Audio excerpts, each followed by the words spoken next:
Well, good morning. So as you've heard, my name is Dr. Peter Lovatt, and I'm an academic scientist at the University of Hertfordshire. And at the University of Hertfordshire, I run a research lab looking at movement and rhythm and timing. And we're interested in this notion of why do we move? Why do we dance? Why do humans engage in those kinds of activities? We look at a wide range of things to do with movement and rhythm and timing and dance. We look, for instance, at why is dance good for health benefits, for instance? So why is dance good for people with Parkinson's disease? And we look at things to do with questions of why people dance and why people don't dance. And working with Qualtrics, we're working on a very important project looking at rhythm and timing, trying to understand that timing in the human brain. So why is rhythm so important? And perhaps why is rhythm important in things like leadership? Well, we start from the position that rhythm and timing are fundamental human behaviors. They're innate behaviors. We know, for instance, that just 2-day-old babies can perceive rhythm. You put a cap on a baby, a 2-day-old baby, and you measure its brain activity, and then you play it some certain sounds, then it gets to learn those sounds, and then when you take one of the sounds away, the baby's brain responds. It's expecting a certain rhythm. So even from 2 days of age, the baby has already learned, perhaps in the womb, perhaps innately, to think about the world in structured, rhythmic ways. And when something doesn't conform to a certain expected rhythmic pattern, the brain responds with what's called the mismatch negativity hypothesis. And we can measure that by looking at the brain's activity, which is amazing. And then we know that from little tiny children, when you start playing music to children, they start moving their body in response to that rhythm. So that we know that if you play some music, they shake their body. And then you stop, and they stop their moving. And then you play it again, and they start moving their body again. And what's amazing is these little tiny kids, and this happens innately, is that as they're moving their body in response to the rhythmic stimuli, they start smiling. And they're taking this kind of behaviours. And we can measure this. It's phenomenal. But when you play them a controlled rhythmic stimuli, you could play them rhythmic speech, then they don't move their body quite so much. There's half as much movement. So there's something about even a really young child, when they can hear a rhythm, they expect it, their body moves naturally to a rhythm. And then from about sort of between 2.5 and 4 years of age, they start to do something amazing. And this amazing thing is that when they hear a beat, dum, dum, dum, dum, dum, dum, dum, dum, and they go dum, dum, dum, dum, dum, dum, dum, dum, and they can move their body to that beat. Now, if you think what needs to happen on this kind of rhythmic movement is quite extraordinary, because they've got to, first of all, they've got to anticipate a beat. Well, they've got to understand the beat, anticipate it, and then they've got to put in a motor plan to not only move a piece of their body, but the piece of the body has to execute boom on a beat. So it's going boom, boom, and they can do it with their hands, boom, their heads, boom, their hips, boom, and all over their body. And they're anticipating the beat and landing on that certain beat with different body parts. So this is called sensory motor coupling. We know that humans have this sensory motor coupling, which is amazing. And there's one more thing we know about really young children, is that when we get children and people just bouncing, well, let's try. Can you please stand up for me? Just stand up. All we're going to do is just bounce. Don't worry. Don't worry. There's nothing to worry about. Can you just bounce for me? That's great. Just bounce. That's nice. So, okay, you can see what I can see. You're all kind of bouncing in different ways, different times, and that's really nice. Right, well, on this side here, I want all of you to all bounce with me. Here we go. We're going to bounce. We're going to go 5, 6, 7, 8. We go bounce, bounce, bounce, bounce, bounce, bounce. You got it. Oh, that's lovely. We'll bounce together. We'll bounce, bounce. Now, this side over here, you can stop. I want us not to bounce together, right? So we're all going to bounce, but just bounce in your own time. Don't follow me. Don't follow the people. Just bounce. Here we go. We're going to bounce. Some people are bouncing fast, some people slow, and there's different levels of bouncing going on. Okay, thank you very much. You can sit down, sit down, sit down. Oh, no, before we do that, you guys stand up. This is important. You guys stand up. You guys stay where you are. You guys stand up. And we're going to bounce together. I'll tell you why in a moment. We go 5, 6, 7, 8. We're going to bounce. Bounce. Just bounce on me. Thank you. Sit down, sit down, sit down. That's great. Now, what have the scientists found with bouncing? Well, I haven't got the video. There's a wonderful experiment that was carried out in the States looking at the effect of rhythmic movements, moving together or not moving together. And they took these little babies and they put them in pouches in front of their mothers. So they're toddlers, so they could walk around. But they put them in these kind of baby carrier things. And then the carers then bounced with the children. And they either bounced them in time with everybody else in the room, as we were doing on this side of the room, or they bounced them out of time. They were bounced asynchronously. So they were bounced, but it wasn't in time with the music, it wasn't in time with other people around them, so they were asynchronous bouncing. And then they took the babies out of their little pouches and put them down, and they had to waddle off into another area where there was a psychologist. And the psychologist was hanging up sheets or tea towels on a washing line. And the psychologist would then drop one of the pegs. And they wanted to see whether the little child would pick up the peg and give it back to the psychologist again. And what they found was that in that group, this group here, where they all bounced in synchrony, 86% of the children picked up the peg and gave it back to the experimenter. They were displaying pro-social behaviour. Whereas in this group, where they were all moving out of synchrony with each other, there was just over 60% of the babies, or the children, gave the peg back and showed a pro-social behaviour. Now, these studies have been shown in little tiny children, but also in adults as well. And we know that when people move synchronously together, then it enhances pro-social behaviour. So these are the vital things of teams working together, and having that shared movement is really important. So what we know from the really early literature is that babies can hear rhythms innately. They move to rhythmic stimuli automatically. They have sensory motor coupling, which means they move on a beat and they can hit a beat. So there's that movement stuff going on. And some of the functions of this movement are that it brings people together, as well as making them happy. So where am I doing on time? So that's going down. No, that's all fine. Good. Right. What I'd like to do is I'll sort of show some. Can you please stand up for me again? Can you stand up? It's quite simple. Thank you. I'll take my jacket off this time. Let's just go there. Right. Could you put your right hand up in the air for me? Thank you. And now that one, and that one, and then this one again, and then that one. You've got that? Yeah, lovely. And we're all here with the right hand up in the air. We can click 3 times. That's it, and clap. That's it. So we'll start with that. Sorry, I've got to start with our right hand going up. We go 5, 6. Oh, no. Yeah, we go 1, 2, 3, 4, 5, 6, 7, and clap. So we're here. That's great. And then we're going to go over. We go 1, 2, 3, 4. We go up, down, Brilliant. Let's go from the top. We're halfway through this. We go 5, 6, 7, 8. We go 1, 2, 3, 4, 5, 6, 7, and clap. We go over, and up, down. Now we've got one arm goes up. Doesn't matter which one. One arm goes up. The other arm goes up. Cross over our chest and down. And we roll. Let's just do that bit. One arm up. We go 1, 2, 3, 4, 5, 6, 7. Now, it's important here with your left hand, my right hand, your left hand. We point to there. Now the timing changes here. This arm goes up to here, then you wait for 1 count, and then we go back, and then to there. So let's go from the top with some rhythm as well. We go 5, 6, 7, 8. We go 1, 2, 3, 4, 5, 6, 7, and count. Over and up, down, up. One arm up. 1, 2, 3, 4, 5, 6, 7, 8. We go 1, 2, 3, 4, 5. Hold 6, 7, 8. Brilliant. Now there's some science behind this. There's science here. I'm going to tell you about the science of it once we've done it. Now, that's your routine. Whenever I say 5, 6, 7, 8, we're going to go into that, okay?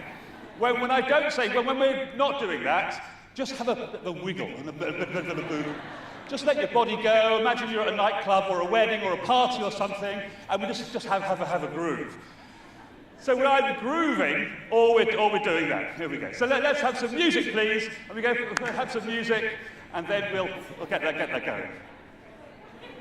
Great.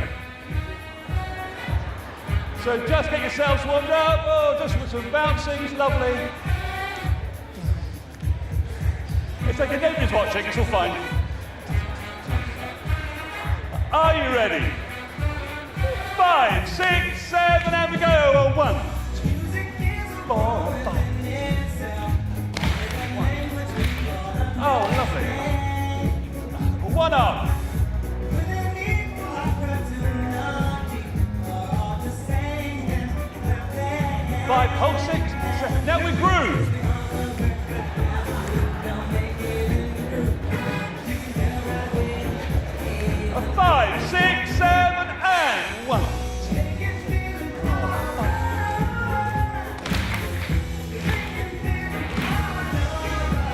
One arm up.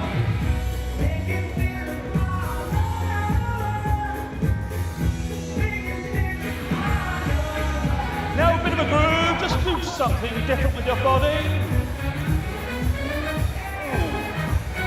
Or some lovely grooving, could be quite cool grooving. Last time, are you ready last time? Here we go, and boom.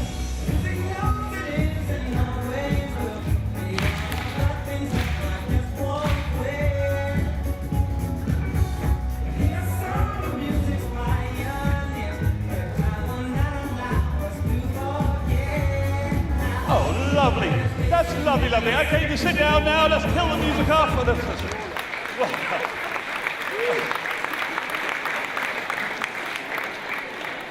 Oh, so where's the science there? What we know from our lab research, we do very scientific studies, we get people into a laboratory and we give them a whole battery of problem-solving tasks. They do all kinds of cognitive problem-solving tasks, and then we have them move in different ways. Now, the way you were moving just then, you did two types of movement. The first was a structured movement. So I taught you a routine, and all you had to do was follow that routine. Follow me. The music was quite beaty, so you could follow the beats. It's quite straightforward. The second type of movement you did was called improvised movement. So the idea of an improvised movement, I didn't tell you what to do. You just had to groove your body and move your body in an improvised way.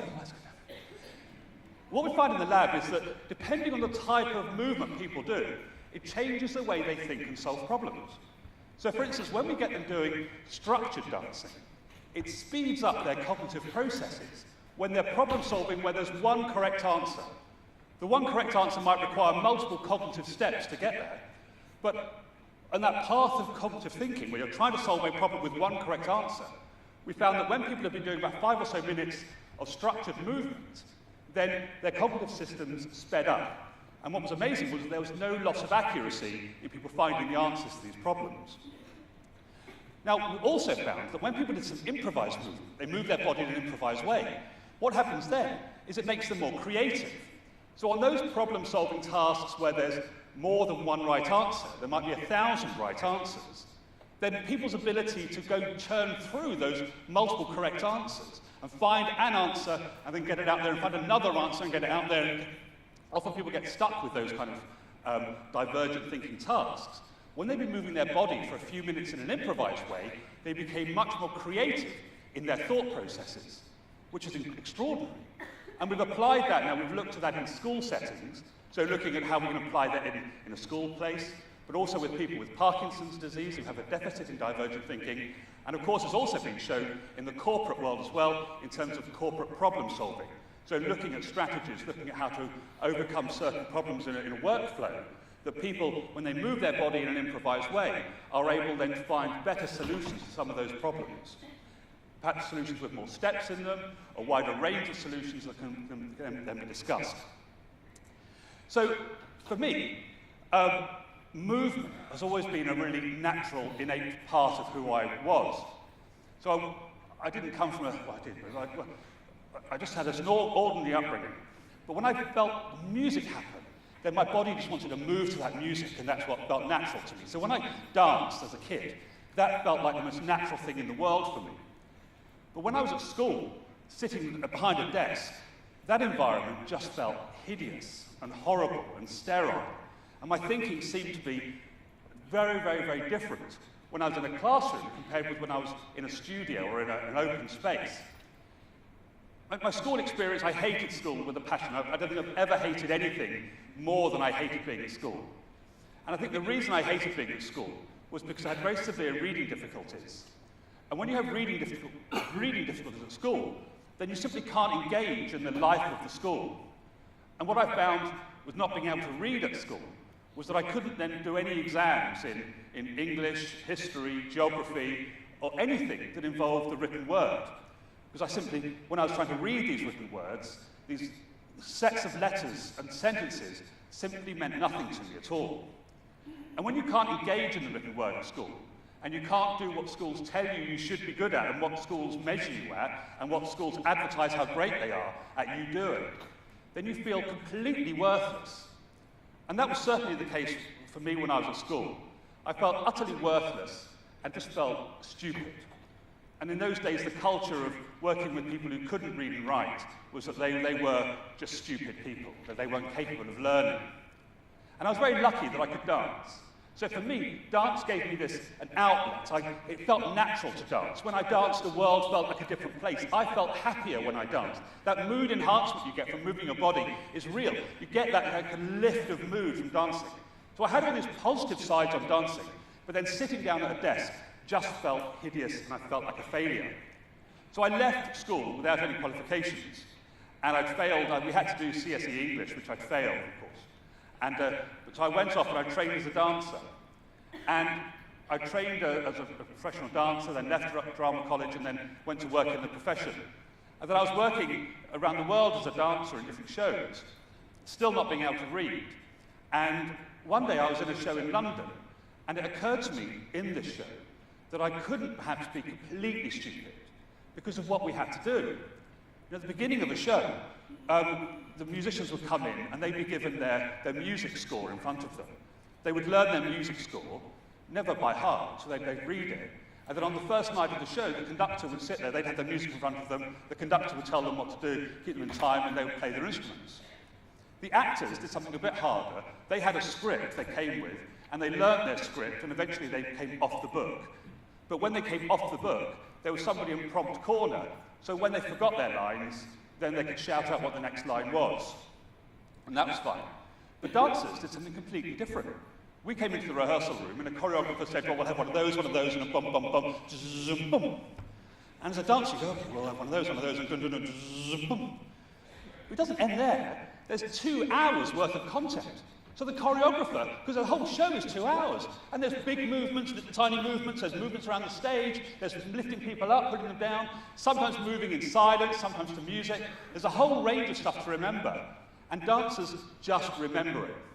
You just take it in. Now imagine if the musicians had to do the same thing. Imagine they arrived on the first day of rehearsal, and somebody just said, right, we're going to have da da da da da da da da da da da. And they just had to remember it for 2 hours. I mean, you say, well, that's ridiculous, we can't do that. But dancers do it. And I thought, well, if I'm capable of doing that, then I must be capable of learning to read and using the rhythm and timing in dance to try to understand the rhythm and timing in the written word. So I learned to read in my early 20s. I was 22 when I started reading. And then discovering reading was incredible because it literally opens doors to new words. You go open a book and there you are in somewhere completely different, whether it's politics, philosophy, art, literature, anything. You open these new worlds every time you open a book. And seeing those for the first time in my 20s was just the most extraordinary technicolor world I'd never experienced before. So I decided then I'd try to do an A-level in psychology. So I did an A-level in psychology, and I scraped to pass. And then I applied for university, and they all rejected me. Obviously. And so the next year I then did another A-level in English, and I failed the A-level in English.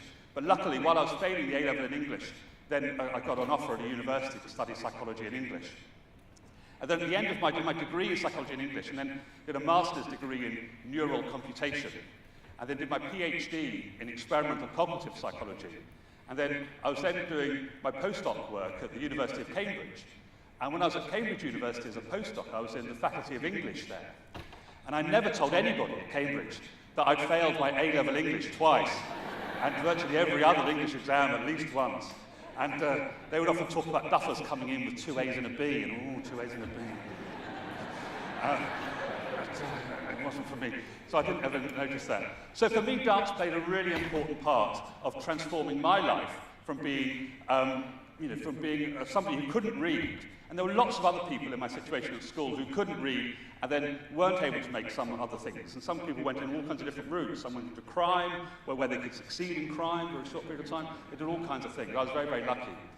I then set up the dance psychology lab after Cambridge and to do that. So what we know about dance is that dance is really good for changing the way you think. It's a natural innate thing. The rhythm and timing in those dance helps us in problem solving. It helps improve our mood. It helps bring people together. Pro-social behavior, it bonds people, and it makes people happy. So our simple four-step stages for when you're at work is the first stage when you're at work, putting down creative, alone is to stand up. Stand up, move away from the workstation. The second thing you have to do is give yourself a shake. So shake your body out, because that's good for you as well. The third thing you have to do is synchronize. Synchronize either with a beat, a rhythm, or with other people. Think about the wind. You can synchronize with the wind if you want to be really arty. Just synchronize with something, because that's all very natural. And the fourth thing you have to do is smile. So what we're going to do, I know I've got a minute over time, but I really don't care anymore. Let's stand up one last time. One last time, we're going to stand up. Thank you much. And we'll do another couple of runs of Stevie Wonder. And so let's have some music, please. We'll have Stevie Wonder one more time, thank you very much. And we'll do this a couple more times. So let's have a bit more volume than that. Let's make it a party in here. Oh, just get that body moving.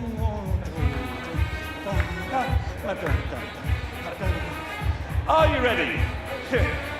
5, 6, 7, here we go. And 1, 2, 3, 4, 5.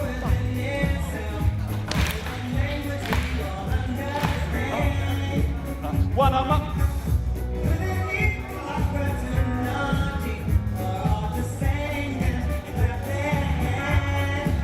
And we groove again.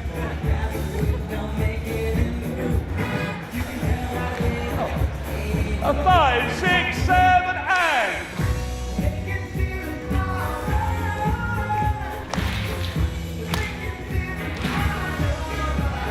One arm up.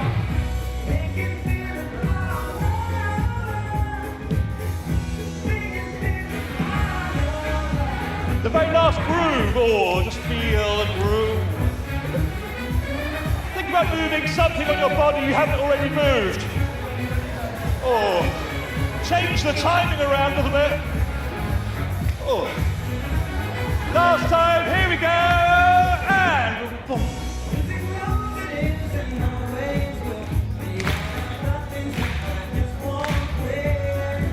One arm up, go, one.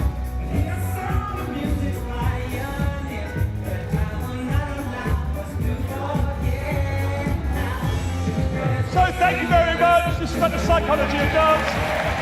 Don't forget to keep moving. Okay. Thank you very much.